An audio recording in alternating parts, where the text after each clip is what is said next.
नमस्कार, देशोन्नतीच्या सुपर 30 मध्ये मी ऐश्वर्या आपलं स्वागत करते।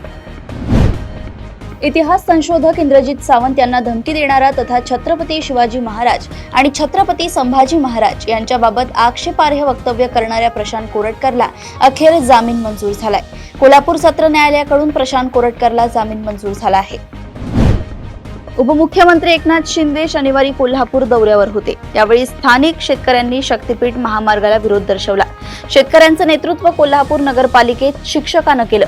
कॉमेडियन कुणाल कामरानं शिंदे यांच्यावर तयार केलेलं विडंबन गीत त्यांच्याच दौऱ्यावेळी वाजवणार असल्याची घोषणा शिक्षक गिरीश फोडणेंनी केली होती। त्यामुळे त्यांच्या विरोधात निलंबनाची कारवाई करण्यात आली आहे। जिल्हास्तरीय गुंतवणूक परिषदेच्या माध्यमातून जिल्ह्यातील उद्योजकांमार्फत रत्नागिरी जिल्ह्यात 1037 कोटींची गुंतवणूक होणार आहे। रत्नागिरी उद्योजकांसाठी उद्योग हब बनत चालली आहे। पर्यावरणपूरक उद्योग प्रकल्प तसेच पर्यटन प्रकल्पासाठी महिलांनी आता पुढे आले पाहिजे, असे आवाहन उद्योग मंत्री डॉक्टर उदय सामंत यांनी केले। भोर तालुक्यातील श्री क्षेत्र बनेश्वर येथील बनेश्वर फाटा ते वनविभाग कमान या पवित्र देवस्थानाकडे जाणाऱ्या रस्त्याची अवस्था अतिशय दयनीय झाली असून या रस्त्याचे काँक्रिटीकरण करण्यासाठी वारंवार पाठपुरावा करूनही शासन आणि प्रशासनाने दुर्लक्ष केल्याने अखेर खासदार सुप्रिया सुळे यांनी आज सकाळी 10 वाजता जिल्हाधिकारी कार्यालय पुणे येथे उपोषणाला सुरुवात केली होती। अखेर त्यांनी 2 मेला कामाला सुरुवात करण्याच्या कबुलीवर उपोषण सोडलं आहे। केंद्र शासनाने गॅस सिलेंडरच्या दरात 50 रुपयांनी वाढ केली आहे। त्यामुळे स्वयंपाक महागला आहे।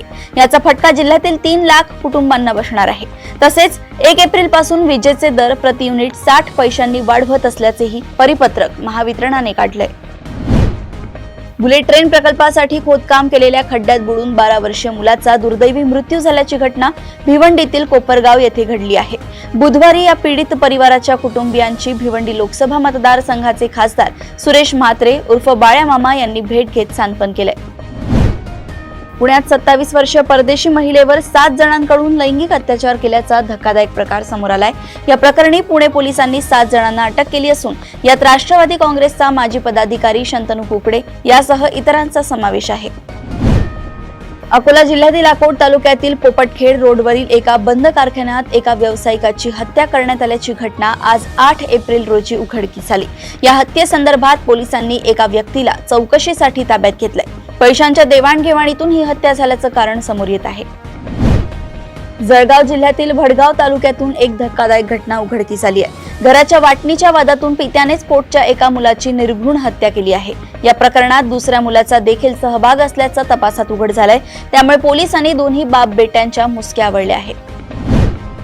शहापूर शहराजवळील वाफे हद्दीतील भातसा नदीकाठी कपडे धुण्यासाठी गेलेल्या मायलेकांसह 3घांचा बुडून मृत्यू झाल्याची धक्कादायक घटना उघडकीस आली आहे। मिळालेल्या माहितीनुसार चेरपोली गावातील मायलेक आणि आणखी एक महिला कपडे धुण्यासाठी भातसा नदीवर गेल्या होत्या। अचानक त्यांचा पाय घसरून त्या नदीत पडल्या। त्यांना पोहता येत नसल्यानं 3घांचाही मृत्यू झाल्याचं म्हटलं जातंय। शिधापत्रिकेला आधार क्रमांक जोडून त्यानुसारच शिधापत्रिकेवरील नाव योग्य असल्याची खात्री करण्यासाठीची प्रक्रिया अर्थात ई-केवायसी साठी राज्य सरकारने दिलेली 31 मार्चची मुदत आता वाढवून 30 एप्रिल करण्यात आली आहे। त्यानंतर ई-केवायसी न करणाऱ्यांची शिधापत्रिकेवरून नावे वगळली जाणार आहेत। परिणामी त्यांना धान्य मिळणार नाही असा इशारा राज्य सरकारने दिलाय। लाखो रुपये खर्चून महिनाभरापूर्वीच वडिलांना घरी आणलेलं, घरची परिस्थिती बेताची म्हणून मुलाला आश्रमशाळेत घातलं। मंगळवारचा दिवस जणू घातवर म्हणून उगवला आणि अनुराग या कोवळ्या शाळकरी बालकाच्या बसवेश्वर तांड्याजवळ कोळी वस्ती शेजारी धावत्या स्कूल बसमधून पडून अंगावर चाक गेलं। या दुर्घटनेत मुलाचा जागीच मृत्यू झालाय।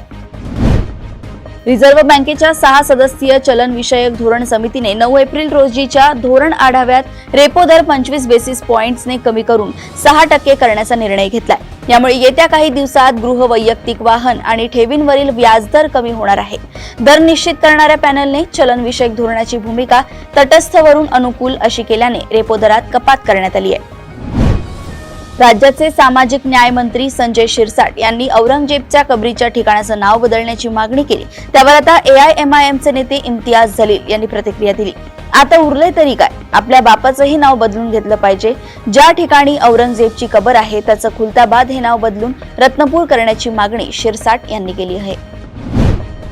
उत्तर प्रदेशातील हरदोई जिल्ह्यात खुनाचा बदला खून करून घेण्यात आल्याचा प्रकार समोर आलाय। जमिनीवर बाहेर आलेल्या एका 48 वर्षीय व्यक्तीला मारहाण करून ठार करण्यात आले। या प्रकरणात उत्तर प्रदेश पोलिसांनी 7 महिलांसह 18 जणांना अटक केली आहे। 2009 मध्ये झालेल्या एका हत्येचा बदला घेण्यासाठी जामिनावर बाहेर आलेल्या व्यक्तीचे धारदार शस्त्राने हत्या करण्यात आली आहे। भारतीय जनता पक्षाला 2023 ते 24 या आर्थिक वर्षात सर्वाधिक 2243 कोटी रुपयांची देणगी मिळाली, जी राष्ट्रीय पक्षांमध्ये सर्वाधिक ठरली आहे। एडीआरने ही माहिती दिली आहे। पक्षांना मिळालेल्या एकूण घोषित देणग्यांची रक्कम 2554.28 कोटी रुपये आहे। ही रक्कम 12,547 देणगीदारांकडून मिळाली आहे। गेल्या वर्षीपेक्षा हा आकडा 199% जास्त आहे। एकूण घोषित देणग्यांपैकी 88% देणग्या एकट्या भाजपच्या आहेत। जम्मू काश्मीरमध्ये सुरक्षा दल आणि दहशतवाद्यांमध्ये पुन्हा एकदा चकमक सुरू झाली आहे। उधमपूर मधील रामनगर मधील जोफर गावात पोलीस आणि सैन्याच्या संयुक्त शोध मोहिमेदरम्यान सैनिकांना दहशतवाद्यांचा सामना करावा लागलाय। त्यानंतर दोन्ही बाजूंनी गोळीबार सुरू झालाय। केरळमधील न्यायालयाने अल्पवयीन विद्यार्थिनीचे लैंगिक शोषण केल्याप्रकरणी एका मदरशाच्या शिक्षकाला तब्बल 187 वर्षांच्या तुरुंगवासाची शिक्षा सुनावली आहे। आरोपीने कोविड काळापासून 16 वर्षीय अल्पवयीन मुलीचे लैंगिक शोषण केले होते। यासोबतच न्यायालयाने आरोपीला 9 लाख रुपयांचा दंडही ठोठावलाय। आरोपीला दिलेल्या या शिक्षेची सर्वत्र चर्चा सुरू आहे। गुजरातमध्ये काँग्रेसचे राष्ट्रीय अधिवेशन आयोजित करण्यात आले आहे। या कार्यक्रमात पक्षाच्या प्रमुखांसह सर्व ज्येष्ठ नेते सहभागी झाले आहेत। यावेळी काँग्रेस अध्यक्ष मल्लिकार्जुन खरगे यांनी पक्षाच्या सर्व नेत्यांना कडक संदेश दिलाय।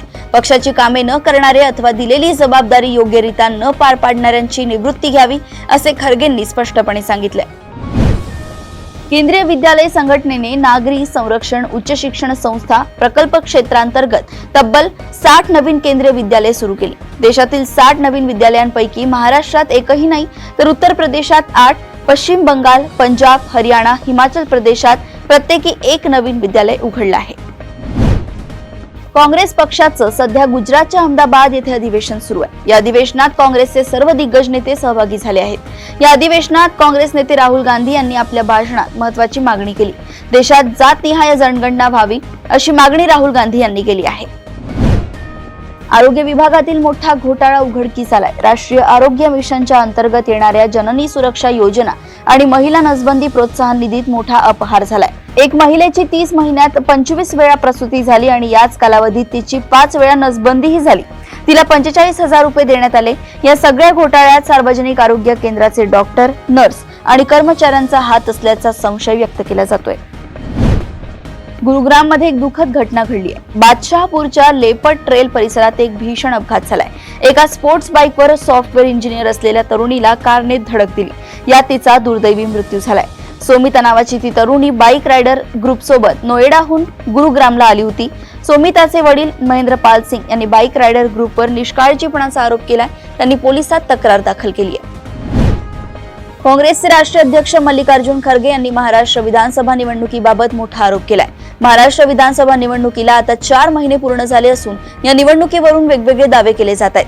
काँग्रेसचं सध्या गुजरातच्या अहमदाबाद येथे अधिवेशन पार पडतंय। या अधिवेशनात भाषण करताना मल्लिकार्जुन खरगे यांनी महाराष्ट्रात विधानसभा निवडणुकीत सर्वात मोठा घोटाळा झाल्याचा आरोप केलाय। बॉलिवूड अभिनेता सनी देओल सध्या त्याच्या आगामी जाट चित्रपटामुळे चर्चेत आहे। हा चित्रपट 10 एप्रिल रोजी थिएटरमध्ये दाखल होणार आहे। एकीकडे सलमान खानचा सिकंदर बॉक्स ऑफिसवर चढ उतार करताना दुसरीकडे जाटची ॲडव्हान्स बुकिंग सुरू झाली आहे। अशातच प्रदर्शनाच्या एक दिवस आधी निर्मात्यांना मोठा धक्का बसलाय। हा धक्का म्हणजे जाटमधील काही दृश्यांना कात्री लागणार आहे। सेन्सॉर बोर्डाने जाट चित्रपटातील 22 सीन काढून टाकण्यास सांगितलेलं आहे। राज्यसेवा मुख्य परीक्षा 2024 करिता अर्ज सादर करण्याबाबत विद्यार्थ्यांकडून गेल्या काही दिवसांपासून तक्रारी येत होत्या। बऱ्याचदा आयोगाची वेबसाईट उघडत नव्हती, तर काही वेळा अर्ज सबमिट होत नव्हते।